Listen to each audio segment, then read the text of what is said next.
Bengaluru రేవెంట్ drugs party కేసులో పాల్గొన్న వారికి పోలీసులు నోటీసులను జారీ చేశారు. వారి వివరాలను సేకరించిన తరువాత వదిలిపెట్టేశారు. కేసుకు సంబంధించిన 5గురిని అరెస్ట్ చేశారు పోలీసులు. వారిలో నిర్వాహకుడితో పాటు మరో 4 ఉన్నారు. వారితో పాటు నటి హేమను కూడా ప్రశ్నించిన అనంతరం వదిలిపెట్టారు. ఆమె ఫోన్ డేటా పరిశీలించి వివరాలను సేకరించారు. నోటీసులు అందుకున్న వారు పిలిచినప్పుడల్లా విచారణకు రావాలని బెంగళూరు పోలీసులు తెలిపారు.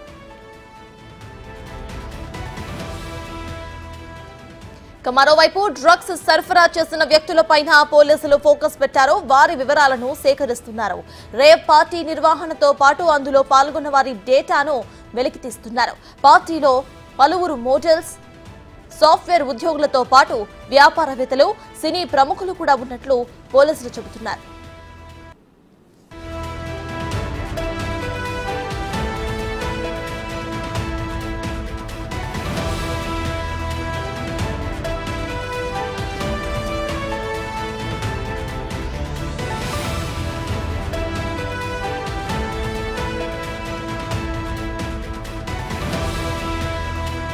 కేసును తప్పుదోవ పట్టించేలా ట్విస్టులిస్తూ హైదరాబాద్ లో చిల్ అవుతున్నానని బెంగళూరు ఫామ్ హౌస్ లో లేనని హేమ వీడియో రిలీజ్ చేసింది.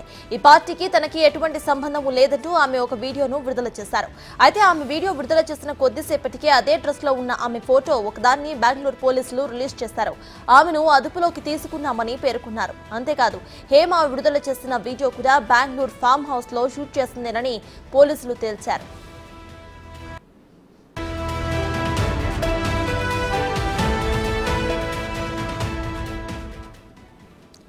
రేవ్ పార్టీకి సంబంధించిన అప్డేట్స్ మా ప్రతినిధి రాణా అందిస్తారు. రాణా, చెప్పండి. నిన్న హేమాను కూడా అరెస్ట్ చేశారు. అయితే కొన్ని నోటీసులు ఇచ్చి వాళ్ళని వదిలేసినట్టు తెలుస్తోంది. ఇక 4గురిని పోలీసులు అదుపులో ఉంచుకున్నట్టు తెలుస్తోంది. సో దీనిపైన అప్డేట్స్ ఏంటి?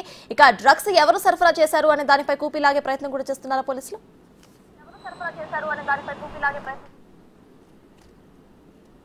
ఈ పార్టీలో 100 నుంచి 150 మంది దాకా కూడా పాల్గొన్నట్టుగా పోలీసులు ఎఫ్ఐఆర్లో నమోదు చేశారు. అయితే ఎఫ్ఐఆర్లో కూడా వీరు గుర్తు తెలియని వ్యక్తులుగానే వారు నమోదు చేసినటువంటి నేపథ్యం ఏర్పడుతుంది. అయితే ఆ పార్టీలో పాల్గొన్నటువంటి ప్రముఖులు, ఇటు టాలీవుడ్ సంబంధించిన వారు కానీ, కన్నడ సినిమా ఇండస్ట్రీ సంబంధించిన వారు కానీ, రాజకీయవేత్తలకు సంబంధించిన వారు, వారి కుమారులు, వాళ్ళందరూ కూడా పెద్ద ఎత్తున ఈ పార్టీలో పాల్గొన్నప్పటికీ వారి పేర్లని ఎక్కడ కూడా ఎఫ్ఐఆర్లో తేల్చలేదంటూ కూడా ఇప్పుడు కొన్ని పార్టీలు ఆగ్రహం వ్యక్తం చేసినటువంటి నేపథ్యం అయితే కనపడుతుంది. ఏకంగా టాలీవుడ్ నటి హేమ కూడా ఈ కేసులో ఆమె దొరికినప్పటికీ, రెడ్ హ్యాండెడ్కు దొరికినప్పటికీ ఆమెకు నోటీసులు ఇచ్చి పంపించేసినటువంటి నేపథ్యం అయితే కనపడుతుంది. దాంతోపాటు ఇట్లు సాఫ్ట్వేర్ ఉద్యోగులు, రాజకీయ ప్రముఖులు, వ్యాపారవేత్తలు అందరూ కూడా ఈ యొక్క పార్టీలో పాల్గొన్నారు. వారందరూ కేవలం ఒక 5 మంది పేర్లు మాత్రమే ఎఫ్ఐఆర్లో చేర్చారు. మిగతా వాళ్ళందరికీ కూడా నోటీసులు ఇచ్చి వారికి వివరాలు తీసుకొని పోలీసులు విడుదల చేయడం పైన ఇప్పుడు బెంగళూరులో ఆగ్రహవేశాలు వస్తున్నటువంటి నేపథ్యం అయితే కనపడుతుంది. కావాలనే పోలీసులు ఒత్తిడిలోకి లొంగి ఈ రకమైనటువంటి పని చేశారంటూ కూడా కొంతమంది వాపోతున్నటువంటి నేపథ్యం. అయితే ఖచ్చితంగా పోలీసులు మాత్రం చెప్తున్నారు, ఈ కేసులో రేవ్ పార్టీ అలాగే డ్రగ్స్ కూడా దొరికింది కాబట్టి మాకున్నటువంటి సమాచారం మేరకు అందరినీ విచారించిన తర్వాత దీంట్లో ఎవరైతే దోషులుగా ఉన్నారో వారిని మేము అరెస్ట్ చేస్తాం. మిగతా వాళ్ళని కూడా విచారణ అయితే పూర్తి కాలేదు, వాళ్ళకంతా నోటీసులు ఇచ్చి పంపించాం. మళ్ళీ విచారణకి మేము పిలిపిస్తాం. విచారణకి రాకపోతే ఖచ్చితంగా వారిపైన చర్యలు తీసుకుంటామని కూడా చెప్తున్నారు. ఇప్పటికే ప్రాథమికంగా అందరి వివరాలు సేకరించాం కాబట్టి ఒక్కొక్కరి పాత్ర ఎంతవరకు ఉంది, ఎవరెవరు రేవ్ పార్టీలో పాల్గొన్నారు, ఎవరెవరు డ్రగ్స్ పార్టీలో పాల్గొన్నారు, ఎవరెవరు బర్త్డే సెలబ్రేషన్స్లో మిగతా సెలబ్రేషన్స్లో పాల్గొన్నారనే దానిపై కూడా ఒక క్లారిటీ అనేది ఇప్పుడిప్పుడే వస్తుంది. కాబట్టి ఆ వివరాలను కూడా మేము సేకరించి దాని తగ్గట్టుగానే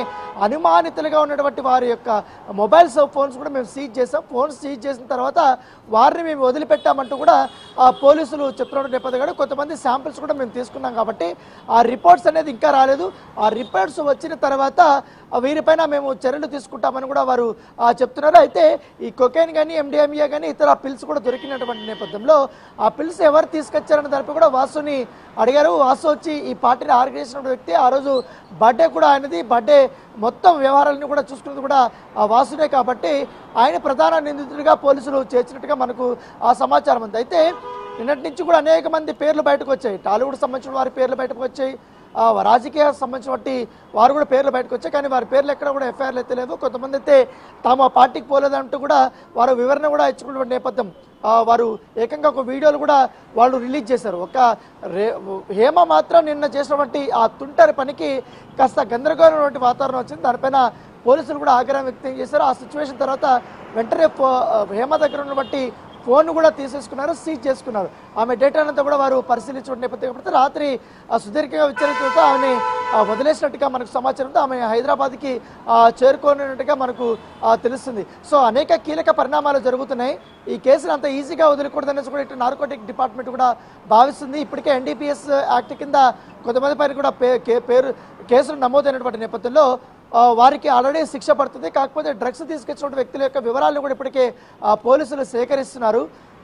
ఎందుకంటే అక్కడ ఉన్నటువంటి గతంలో ఎక్కువగా ఇలాంటి పార్టీలకి, ఫామ్ హౌస్లకు కానీ, రిసార్ట్లకు కానీ డ్రగ్స్ సప్లై చేసినటువంటి ప్రధానమైనటువంటి పెడ్లర్స్ దగ్గరనే వీళ్ళు కొనుగోలు చేసినట్టుగా పోలీసు విచారణలో తెలియదు. కాబట్టి ఆ డ్రగ్స్ అమ్మినటువంటి పెడ్లర్స్ని పట్టుకోవడానికి కూడా వారు స్పెషల్ ఫోకస్ కూడా పెట్టినట్టుగా తెలుస్తుంది. దాంతోపాటు వీరు కన్జ్యూమర్సా, వీరు పెడ్లర్సా, వాసు బర్త్డే పార్టీలో పాల్గొన్నటువంటి వారు అందరూ ఎంతమంది డ్రగ్స్ తీసుకున్నారు, వారు ఎంతమంది కన్జ్యూమర్స్ ఉన్న దానిపై కూడా వివరాలు సేకరించినట్టుగా మనకు సమాచారం అందుతుంది.